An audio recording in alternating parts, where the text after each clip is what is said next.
Student, स्वागत है आपके यूट्यूब चैनल स्टूडेंट में। आज का हमारा टॉपिक है गोलीय पृष्ठों से अपवर्तन। तो गोलीय पृष्ठ जो होते हैं, एक उत्तल होता है, एक अवतल होता है। तो आज हम पहले पढ़ेंगे उत्तल गोलीय पृष्ठ से अपवर्तन क्या होता है, उससे अपवर्तन कैसे होता है, उसका फार्मूला प्राप्त करेंगे। ठीक है, तो क्या हमारा उत्तल गोलीय पृष्ठ से अपवर्तन।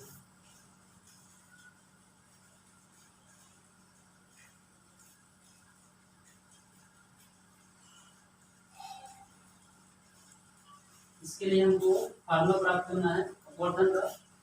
तो सबसे पहले इसका हम फिगर बनाते हैं। फिगर कैसे बनेगा उसे समझाते हैं।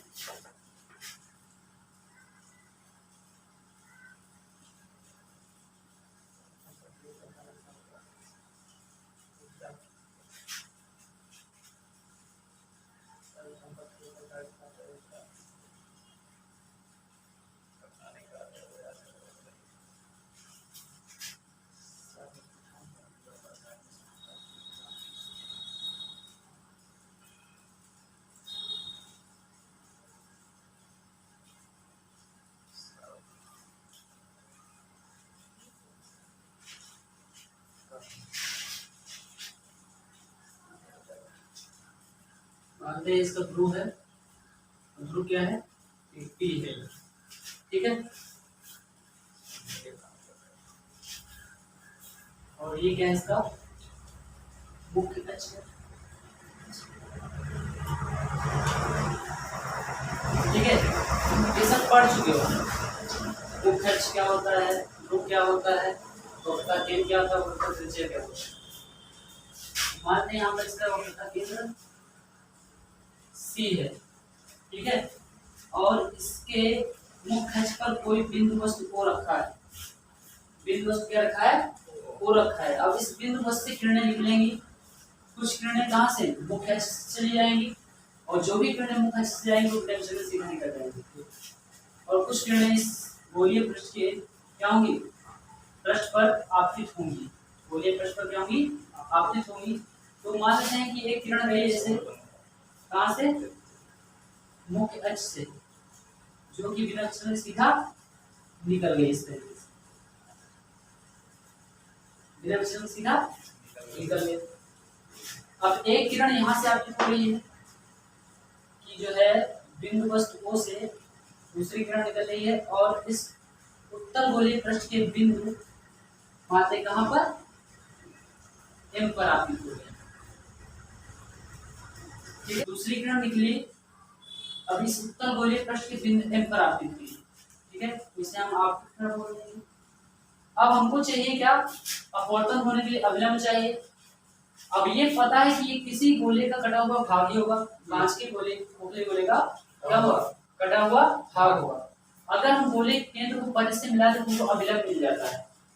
क्या मिल जाता है, ये केंद्र है ना जी, तो केंद्र को अगर हम परिधि से मिला दें क्या मिल जाएगा, अभिलंब मिल जाएगा। तो हम केंद्र को परिधि से मिला दे रहे हैं। केंद्र को क्या करना है, परिधि से मिल जाएगा तो अभिलंब को मिलेगा, और अभिलंब मिल जाएगा तो हम आसानी से बता सकते हैं कि किरण कहां पर जाएगी। अब एक चीज और, ये बाहर का माध्यम क्या है, विरल है, क्योंकि ये कांच है ना जी, सघन होगा। बाहर का माध्यम विरल है, इसका अपवर्तन हम ले रहे हैं n1, μ1 μ2 भी मान सकते हो। ठीक है, कोई दिक्कत नहीं, तो तुम्हारे ऊपर है। अंदर का माध्यम क्या होगा, सघन होगा, इसका अपवर्तन n2 ले रहे हैं। ठीक है, अपवर्तन क्या है इसका, n2। अब हमको पता, देखो माध्यम, ये प्रकाश किरण आपको हो रहा है, बिंदु वस्तु O से किरण निकला और इस उत्तल गोलीय पृष्ठ के बिंदु M पर आपतित हो। अब यहाँ से क्या होगा, जब पार करेगा तो क्या होगा, इसका माध्यम चेंज हो जाएगा। माध्यम चेंज हुआ ना। अब अंदर का, बाहर का माध्यम विरल है, अंदर का माध्यम सघन है। तो हमने बताया था कि अगर कोई प्रकाश किरण विरल सघन में जाती है तो अभिलंब की ओर झुक जाती है। झुक क्यों जाती है, क्योंकि वहां पर वेग कम हो जाएगा। वेग कम हो यानी घना होगा, सघन होगा, घनत्व ज्यादा होगा, वेग कम हो जाएगा तो कम विचलित होगा।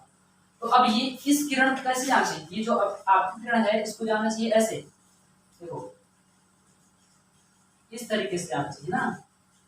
इस आपतित किरण को ऐसे जाना चाहिए, ऐसे जाना चाहिए। लेकिन अब क्या हुआ, माध्यम चेंज हो गया तो वेग में परिवर्तन आ गया। प्रकाश की क्या हुआ, परिवर्तन आ गया। अब ये क्या हुआ, विरल सघन में जाएगा, अभिलंब की ओर झुक जाएगी। ये अभिलंब है हमारा, अभिलंब है हमारा, तो अभिलंब की ओर क्या होगा, झुकेगा। तो ये यहाँ से मान लेते हैं ऐसे झुका, इधर इधर झुक गया।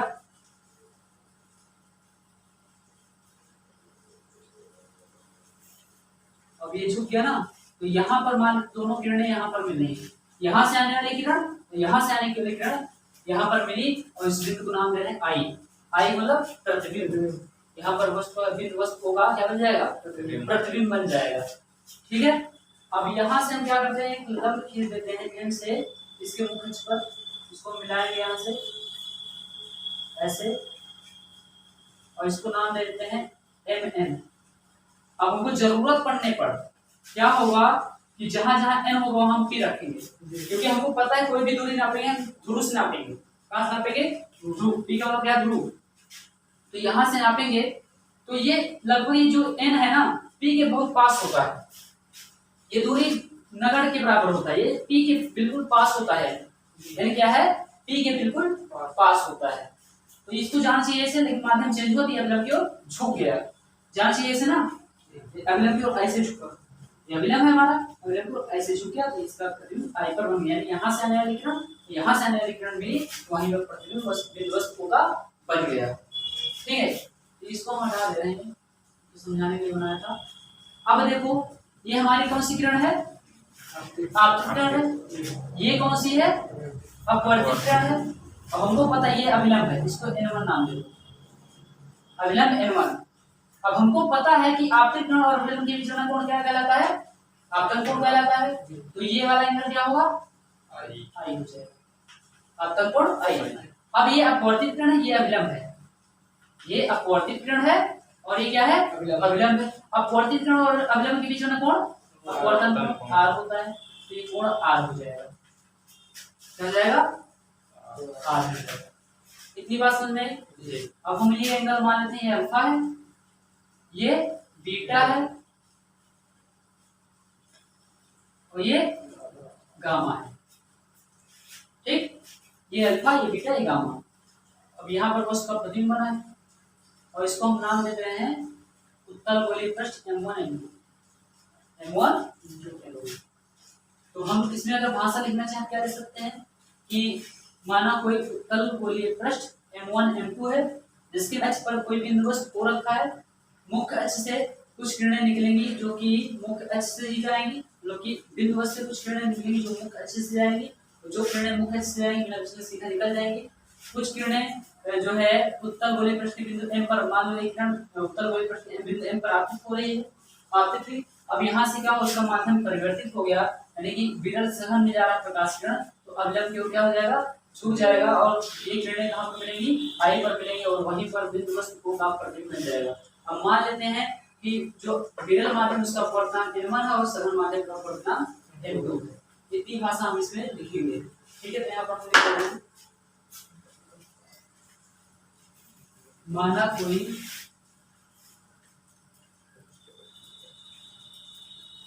उत्तल गोलीय पृष्ठ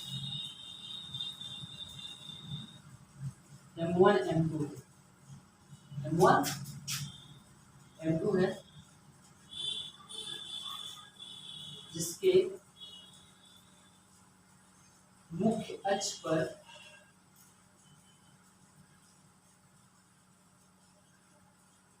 कोई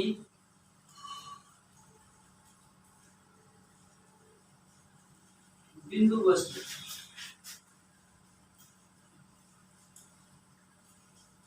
O रखा है। ठीक है, बिंदु वस्तु O रखा है,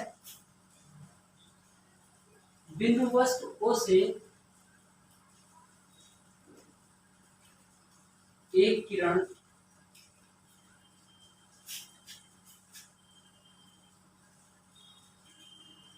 मुख्य अक्ष से जाएगी, जो बिना विचलन के सीधा निकल जाएगी।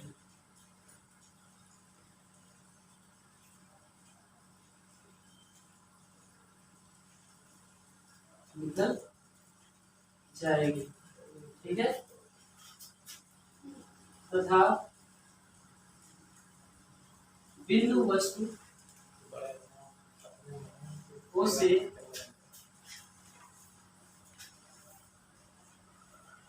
दूसरी किरण उत्तल गोलीय पृष्ठ के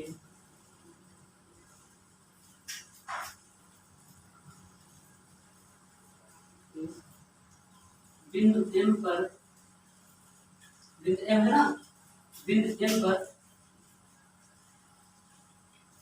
आपतित होती है।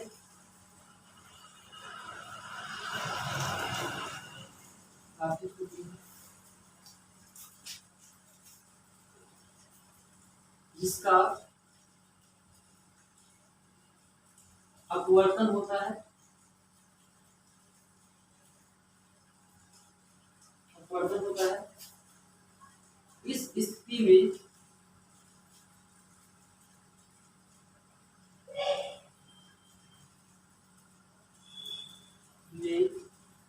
किरण विरल से सघन माध्यम में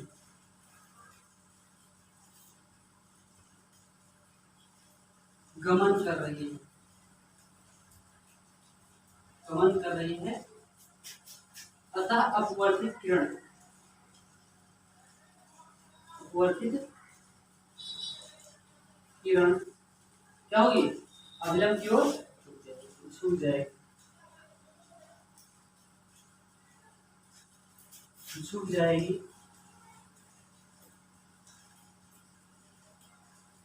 जो कि कहां से, मुख्य अक्ष से आने वाले किरण से, जो कि मुख्य अक्ष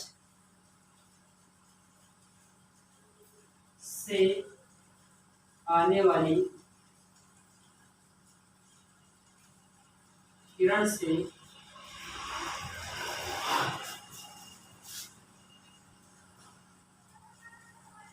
बिंदु I पर मिलेगी। बिंदु I पर क्या होगी, मिलेगी, जहां पर बिंदु वस्तु O का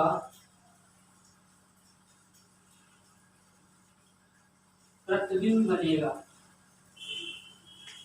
प्रतिबिंब बनेगा। ठीक है, यहां से आने वाली किरण, यहां से आने किरण कहां पर मिलेगी, I पर मिलेगी। यहीं पर वस्तु का क्या हो जाएगा, प्रतिबिंब बनेगा। ठीक है, और मान लेते हैं, माना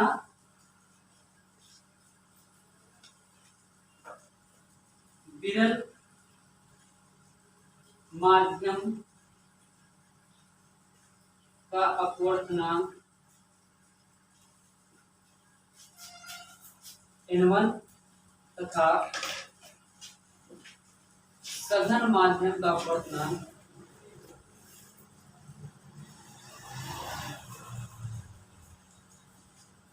N2 है।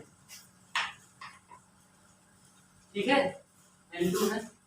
अब हमने बताया था इसको हम n से जोड़ देंगे तो अभिलंब मिल जाएगा। ठीक है, तो अभिलंब क्या है, या CMN1 है, अभिलंब है। ठीक है, अभिलंब, अभिलंब क्या है, NMN1 है, तथा रूप P है। ठीक है, जहां जरूरत पड़ेगा, जहां पर n हो वहां पर हम P ले लेंगे। तो अब यहाँ पर हम स्नेल का नियम यूज करते हैं। ठीक है, कहां पर, बिंदु M पर। तो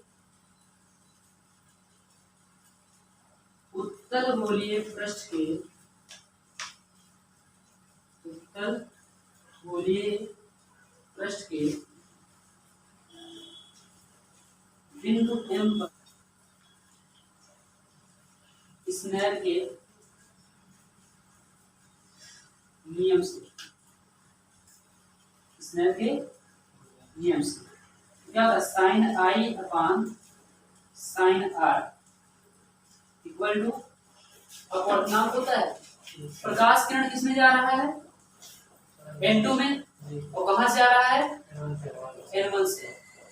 तो क्या हो जाएगा 1N2, क्या लिखा जाएगा 1N2, यानी कि माध्यम 2 का एक के सापेक्ष अपवर्तनांक 1N2। हमने बताया ना कि इसका मतलब क्या है, जिसमें जाएगा ऊपर, जहां से आएगा वो नीचे। ये बताया था ना, किसमें जा रहा है? सघन में जा रहा है। कहां से? विरल से। सघन वाला ऊपर और विरल वाला नीचे। तो ये हो गया हमारा 1N2। ठीक है, अब यहाँ पर क्या हो जाएगा कि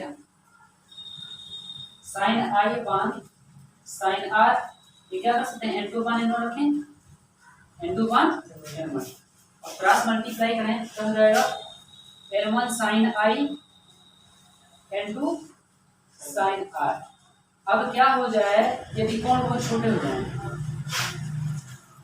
यदि कोण बहुत छोटे हो तो, बहुत छोटे हो तो हम साइन थीटा को लगभग में लिख देते हैं थीटा। साइन थीटा को थीटा लिख दे रहे हैं, तो वैसे यहाँ पर क्या हो जाएगा? साइन आई को क्या लिखेंगे? साइन आई को लिखेंगे आई, और साइन आर को क्या लिखेंगे? आर। यदि कोण क्या है? बहुत छोटे हैं तो। ठीक है, साइन आई को आई, साइन आर को आर, तो यहाँ पर रखो। तो क्या हो जाएगा? N1 आई बराबर N2 आर, क्या हो जाएगा? N2 are. इक्वेशन 1 बन जाएगा। क्या हो गया? इक्वेशन 1। यहाँ पर त्रिभुज देखो, त्रिभुज MOC, क्या है? त्रिभुज MOC। अगर देखा जाए तो त्रिभुज कैसे बनेगा? ये M है, ये O है, ये C है, और ये बाहर का कोण I है, और ये अंदर कोण अल्फा और क्या है? बीटा है।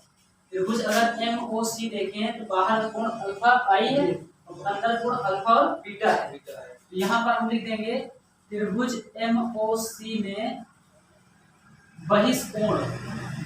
अब बहिष्कोण क्या होता है? ज्यामितीय पढ़ चुके हो हाई स्कूल में। बाहर का जो कोण होगा वो अंदर वाले कोण के योग के बराबर आएगा। बाहर का कोण बराबर अंदर के कोणों का योग। ठीक है, त्रिभुज MOC में बहिष्कोण क्या निकल के आएगा? बाहर का कोण I है, अंदर कोण कौन सा है? अल्फा और बीटा है, तो alpha plus beta. Equation 2। Equation 2। अब अगला त्रिभुज देखो, कौन सा? MCI। MCI, ठीक है, त्रिभुज MCI में बहिष्कोण। तो ये त्रिभुज कैसे बनेगा? ध्यान से देखना, इस तरीके से त्रिभुज है।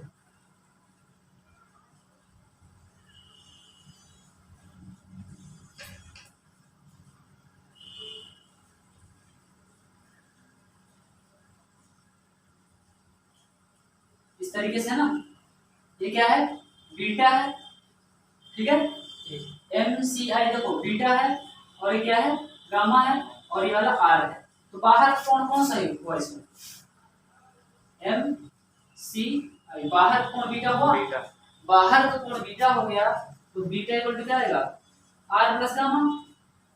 आर प्लस गामा होगा। हमको आई और आर का वैल्यू चाहिए, इसमें रख देंगे। अब आर का वैल्यू यहाँ से निकाल, क्या निकल के आएगा? बीटा माइनस गामा होगा। आर का वैल्यू क्या है? Beta minus gamma. ये बहिष्कोण समझ में आया कैसे निकाला गया है? बहिष्कोण का मतलब ये होता है अंदर वाले कोणों का योग बाहर वाले कोण के बराबर आएगा। ठीक है, तो इसमें हमने MOC लिया, इसमें बाहर कोण I था, अंदर कोण अल्फा और बीटा था, तो I equal to alpha plus beta हो गया। इसमें हमने MCI लिया, तो अंदर कोण R और गामा है, और बाहर कोण बीटा है, तो beta equal to R plus gamma हो गया। गामा और R का वैल्यू निकाला, गामा को उधर भेजा, तो क्या आ गया? R equal to beta minus gamma. अब ये वैल्यू कहाँ रखेंगे? समीकरण 1 में रखेंगे। ठीक है, क्या लिखेंगे? समीकरण 1 में, समीकरण 1 में I तथा R का मान रखने पर, ठीक है, तो क्या जाएगा? N1 I का वैल्यू क्या है? अल्फा प्लस बीटा है, तो यहाँ पर I है अल्फा प्लस बीटा होगा, बराबर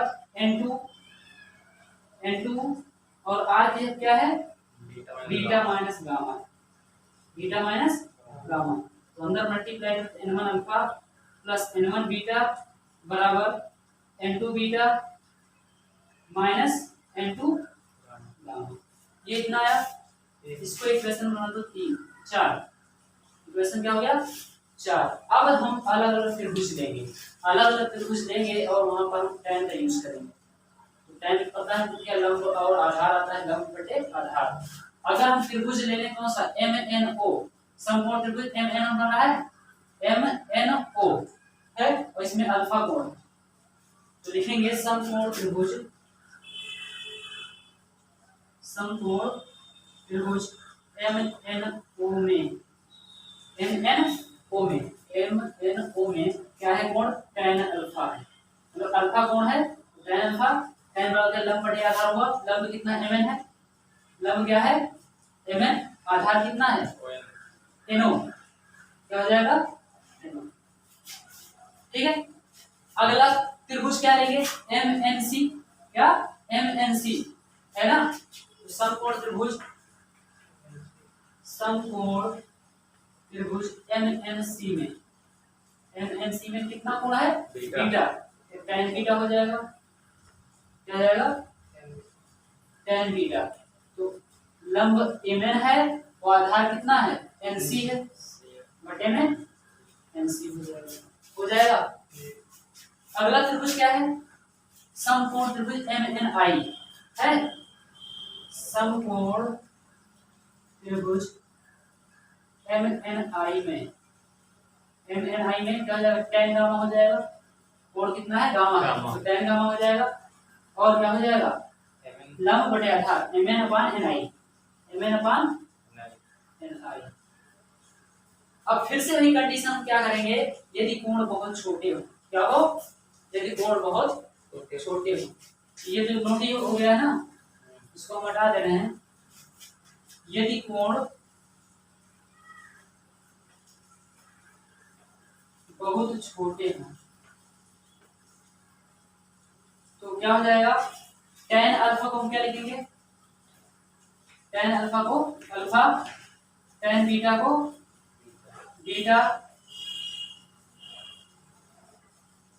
tan गामा को गामा, ये लिख देंगे। तो यहाँ से अगर वैल्यू निकालें, अल्फा का वैल्यू क्या कर दिया है, अल्फा इक्वल टू MN/NO, ठीक है, बीटा इक्वल टू क्या निकलेगा MN/NC, गामा क्या निकलेगा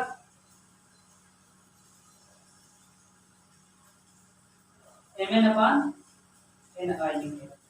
अब ये जो वैल्यू है ना समीकरण 4 में रख देंगे, क्या करेंगे समीकरण 4 में रखेंगे, तो लिख दे रहे हैं समीकरण 4 में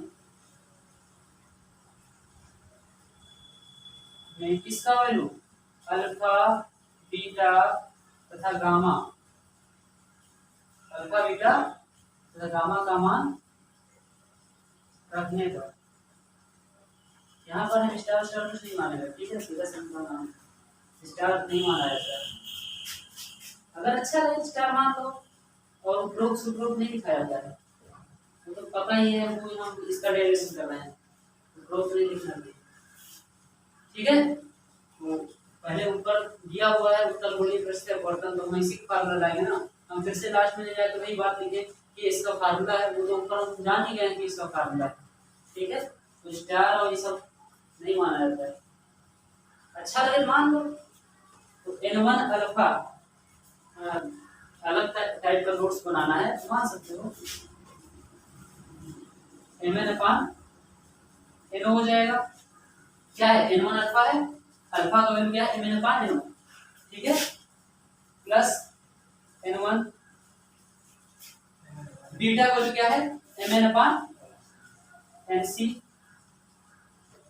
ठीक है, बराबर क्या है N2 beta, N2 beta, N2 beta का वैल्यू क्या है भाई MN/NC, MN/NC,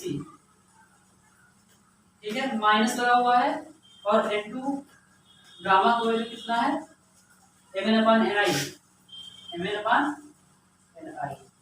अब ध्यान देखो, इधर भी Mn है, इधर भी Mn है, कॉमन आ जाएगा, इधर भी Mn और इधर भी Mn, कॉमन ले लो, Mn कॉमन लेंगे तो अंदर क्या हो जाएगा N1 अपान NO, N1 अपान NO, और ये क्या हो जाएगा N1 अपान NC बराबर, इधर Mn का मान लेंगे तो Mn N2 अपान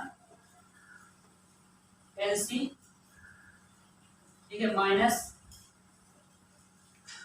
क्या हो जाएगा N2 अपान Ni, ठीक है। पूरे में से ये Mn का मान आया है,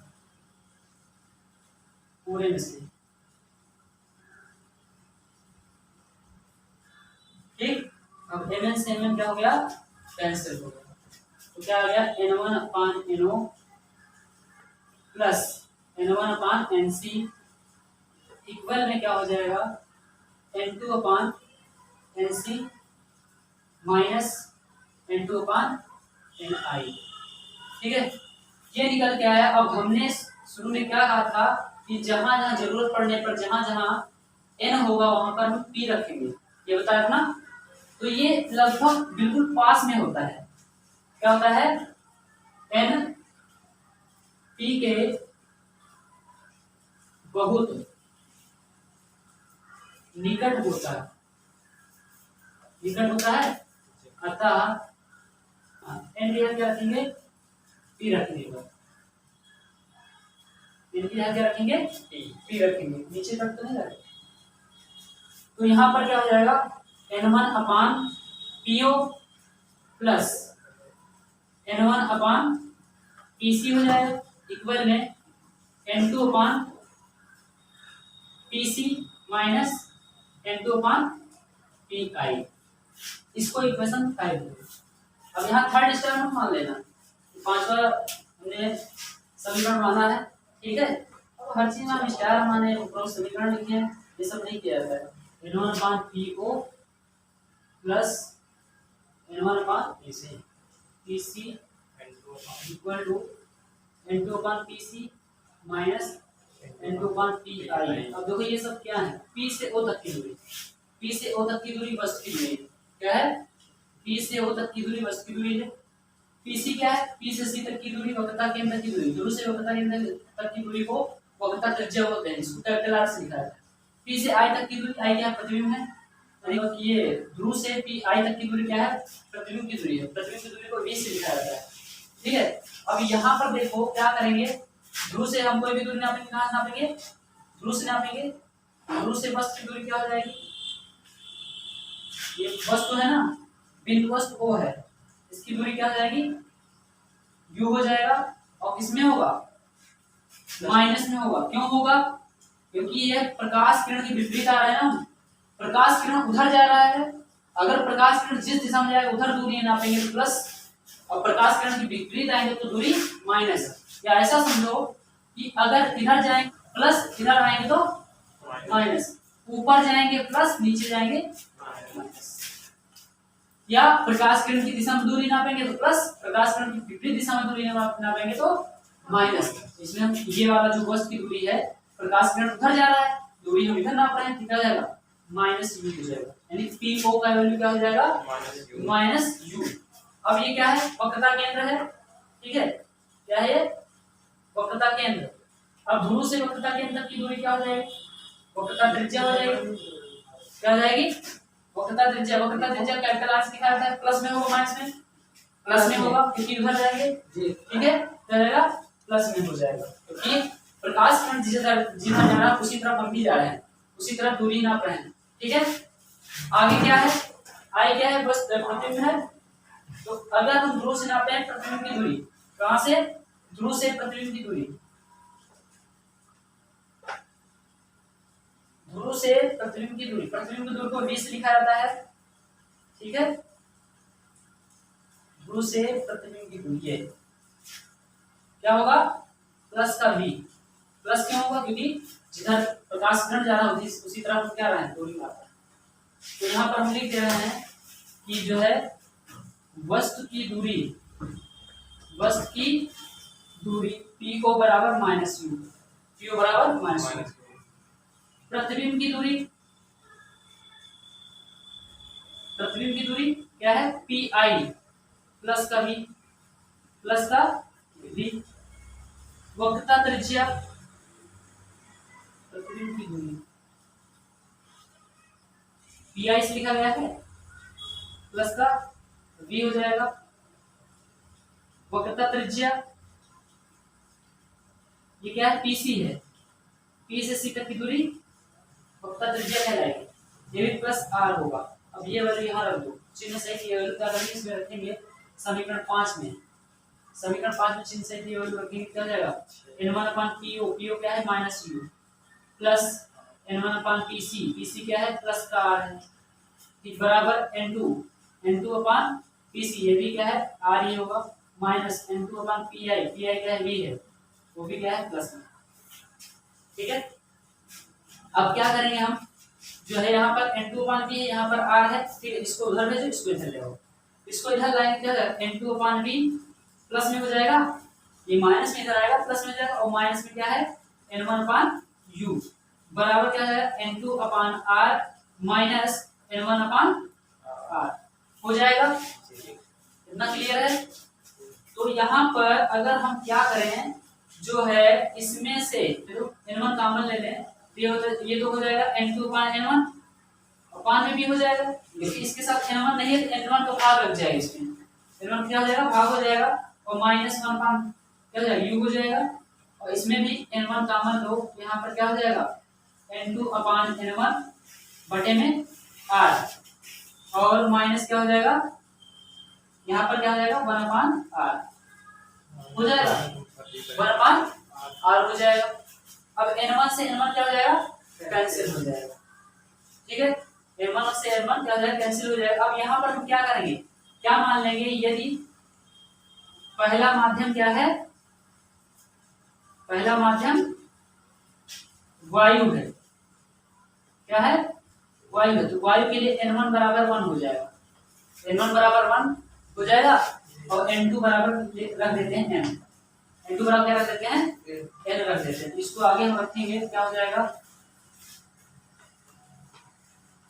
यहाँ पर रखो तो n2 का n रखना है, n2 क्या रखना है n रखना है, और n1 के साथ a रखना है, और बटे में b हो जाएगा माइनस 1/u इक्वल में क्या हो जाएगा, यहाँ भी n2 के साथ n रखना है, और n1 के साथ 1 रखना है, बटे में r माइनस 1/r हो जाएगा।